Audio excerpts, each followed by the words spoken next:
We meet again, my wonderful viewers. So, this is part 3, chapter 17 of How to Read a Book, titled How to Read Science and Mathematics. So, before the kickoff of this chapter, it's important to note that, especially in the field of science, the tendency nowadays is to see work written by experts for experts. Okay, lay people are often given second thought, if at all. The chief advantage of this is speed, right?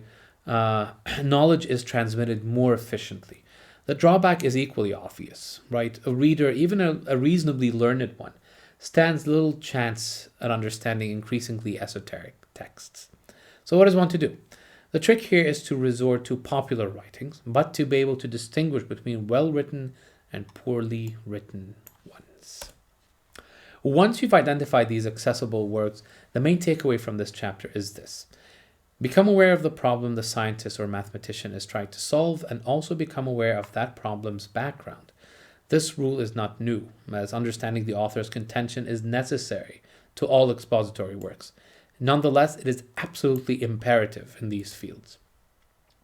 What is meant by scientific works here is, and I quote, the report of findings or conclusions in some field of research, whether carried on experimentally in a laboratory or by observations of nature in the raw. Page 258. Although such works are less biased than others, there's always some assumption carried out, at least before research starts. There's nothing inherently wrong or unexpected about that, so long as the scientist makes these presuppositions clear, or the mathematician. Scientific argumentation can be both deductive and inductive. We've talked about these before, and poses a challenge to anyone unfamiliar with the background of an experiment or observation. While it's true that the world, and therefore the writing used to express it, has become more complex, more tools are now available to at the average person's disposal, such as Wikipedia and YouTube. These and other websites can aid the curious reader in garnering the necessary background information that allows him or her to better comprehend the ideas of a certain text. Okay, we now move on to math. It helps, especially for those who dislike it, to view math as a language, right? Replete with symbols and relationships between those symbols, quite, or not unlike words. There is a simplicity to math that, if truly appreciated, can make navigating its concepts easier than that of other disciplines. To illustrate, there is little room for ambiguity, okay? Almost no room for emotion and consequently irrationality, okay?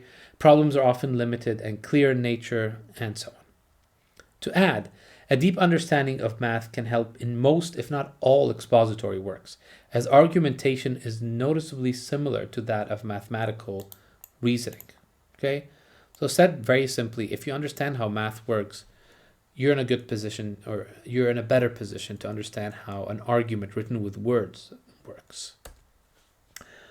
Okay, you'll encounter math in books that fall in one of two main categories.